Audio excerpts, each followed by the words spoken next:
નમસ્કાર મિત્રો, જય દ્વારકાધીશ. મિત્રો, આપણે ઘરમાંથી કચરો સાફ કરવો હોય તો કેવી રીતે થઈ શકે? ઘરકામ કરતી દરેક બહેનોને ખબર જ હોય છે કે ઘરનો કચરો સાફ કરવા માટે કયા સાધનનો ઉપયોગ કરવો પડે. ઘરનો કચરો સાફ કરવા માટે સાવરણીનો ઉપયોગ કરવો પડે. સાવરણી દ્વારા ઘરનો કચરો સાફ થઈ શકે અને ફળિયામાંથી કે શેરીમાંથી કચરો સાફ કરવો હોય તો સાવરણાનો ઉપયોગ કરવો પડે. તો સાવરણાથી શેરીનો અને ફળિયાનો કચરો સાફ થઈ શકે, પણ મગજનો કચરો, મગજમાં ભરાયેલો કચરો સાફ કરવો હોય તો એના માટે કયું સાધન વાપરવું પડે? તો એનો ઉપાય પણ આપણા સંતોએ, મહાપુરુષોએ બતાવેલો જ છે.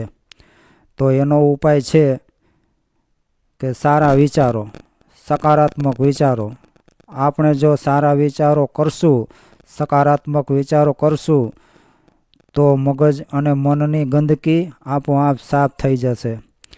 જ્યાં ચોખ્ખાઈ હશે, જ્યાં સ્વચ્છતા હશે, ત્યાં ગંદકી રહી શકતી નથી. આપણે આપણા મન અને મગજને ચોખ્ખા રાખીશું તો નકારાત્મક વિચારોની ગંદકી આપોઆપ સાફ થઈ જશે. વિચારની શુદ્ધિ માટે સૌ પ્રથમ તો આપણે આપણી ડસ્ટબિનને ખાલી કરવી પડશે. આપણા મગજમાં જે કાંઈ કચરો ભર્યો છે તેને બહાર કાઢી નાખવો પડશે.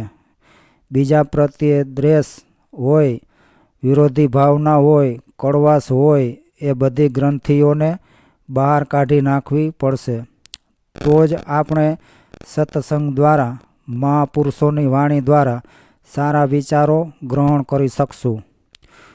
ગુરુ મહારાજના ઉપદેશને ગ્રહણ કરી શકશું અને ત્યારે જ આપણે એને આચરણમાં મૂકી શકશું.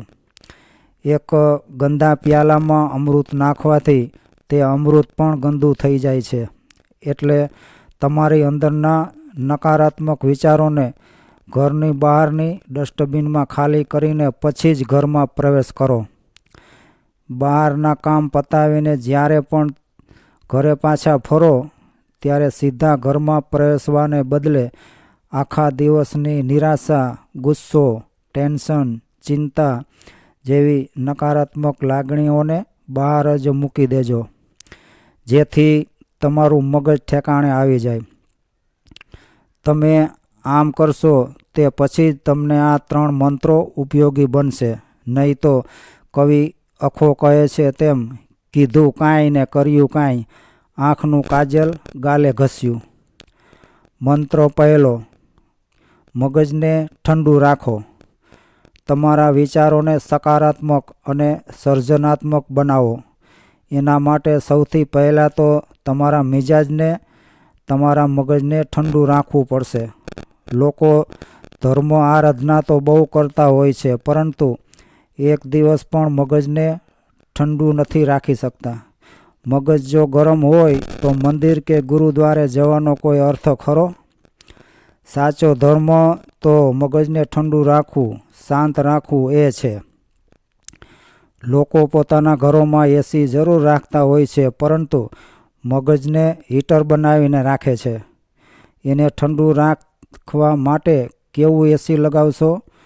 તમારા ઘરને નહીં પણ તમારા મગજને એસી બનાવો તો તમારે આઈસ્ક્રીમ ખાવાની જરૂર નહીં પડે. એવું કહેવાય છે કે ભગવાન મળે કે ના મળે, મોક્ષ મળે કે ના મળે, સ્વર્ગ મળે કે ના મળે, પણ આપણું અંતર હંમેશા શાંત અને નિર્મળ રહેવું જોઈએ. બસ મસ્તીમાં રહેવું. આપણી મસ્તી સૌથી સસ્તી.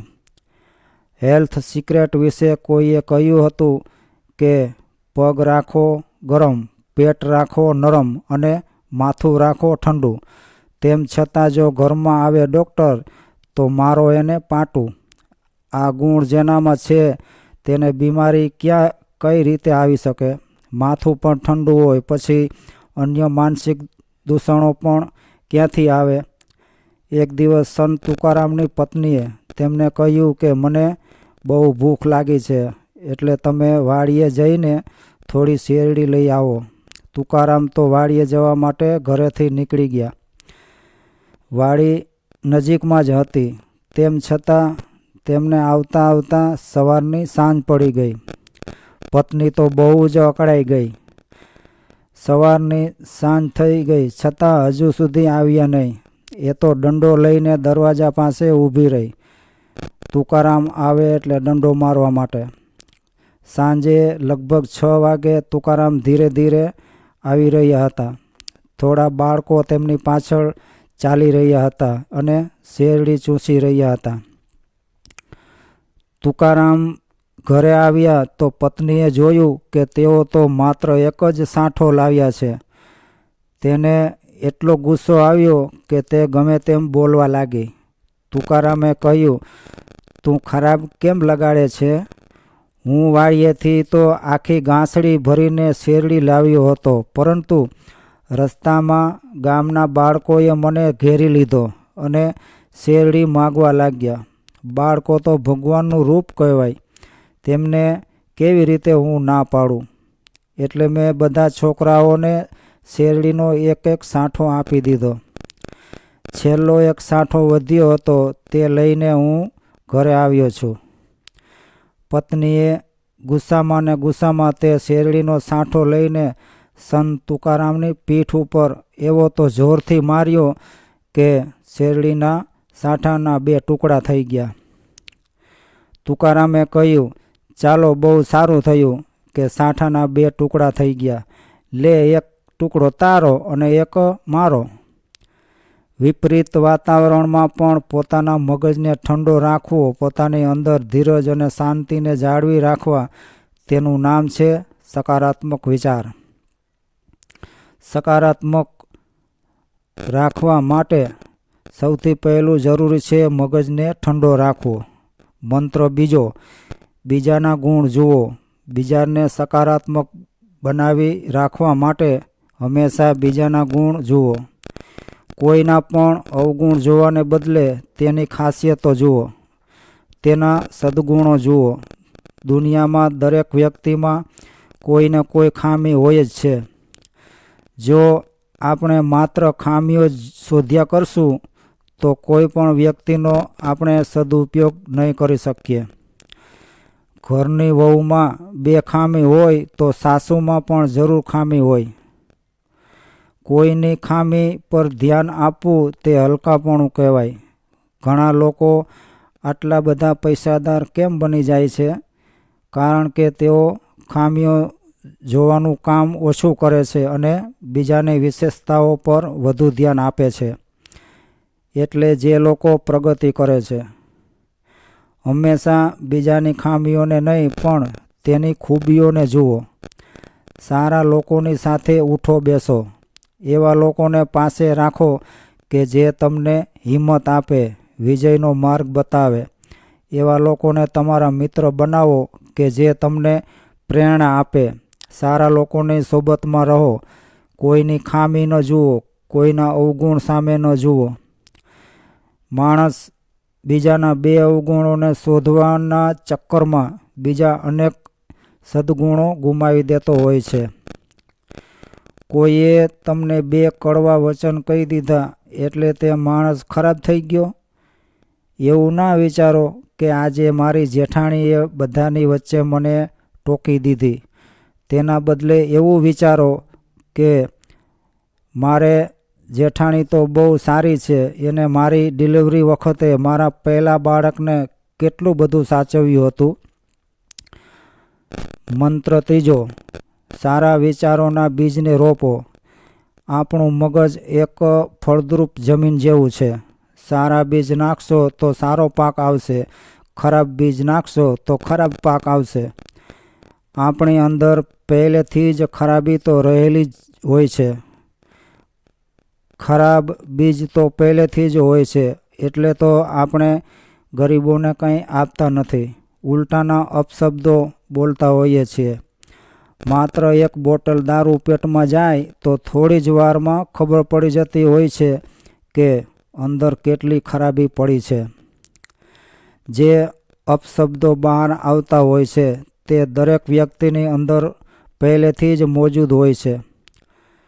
સૌ કોઈમાં આ તત્વો હોય છે, પરંતુ આપણે તેને દૂર કરીને સારા બીજ નાખવાનું કાર્ય કરવાનું છે.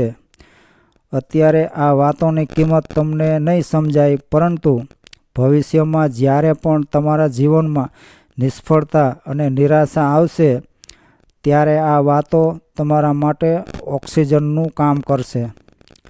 તે તમને પ્રકાશ આપવાનું કામ કરશે. આપણે ત્યાં મુશ્કેલી એ છે કે લોકો મનુષ્યની પૂજા તેના જીવતા નહીં, પરંતુ તેના મૃત્યુ પછી કરતા હોય છે. જે સંત પુરુષો, મહાપુરુષો જીવતા હોય છે ત્યારે તેની કદર નથી કરતા. અરે, કદર કરવાની વાત તો દૂર રહી, ઉલટા તેને ખાસડાનો હાર પહેરાવીને ભરી બજારમાં ફેરવવાના દાખલા ઇતિહાસમાં લખાયેલા છે. અમરેલીની ભરી બજારે સંત મૂળદાસને ખાસડાનો હાર નહોતો પહેરાવ્યો. મહાપુરુષો જીવતા હોય ત્યારે લોકો તેના સામું પણ નથી જોતા અને મરી ગયા પછી એની સમાધિ પર માથા પછાડે છે. જે લોકો જીવિત વ્યક્તિનું સન્માન કરે છે, તેઓ જીવિત વ્યક્તિમાં જ ભગવાનને નિહાળતા હોય છે. બસ વાતનો સાર એટલો જ છે કે પોતાના વિચારને સકારાત્મક બનાવો. અંતે તો જેવા વિચારો હશે તેવું લક્ષ્ય હશે, જેવું લક્ષ્ય હશે તેવો પુરુષાર્થ હશે, અને જેવો પુરુષાર્થ હશે તેવી તેને સફળતા મળશે. દરેક ઊંચી સફળતાને માટે વિચારોમાં સકારાત્મકતા હોવી અનિવાર્ય છે. વિચારોમાં જ મહાન સપનાઓ છુપાયેલા હોય છે. ઉચ્ચ વિચારોને ઉચ્ચ જાદુ અને નીચ વિચારોનો નીચ જાદુ.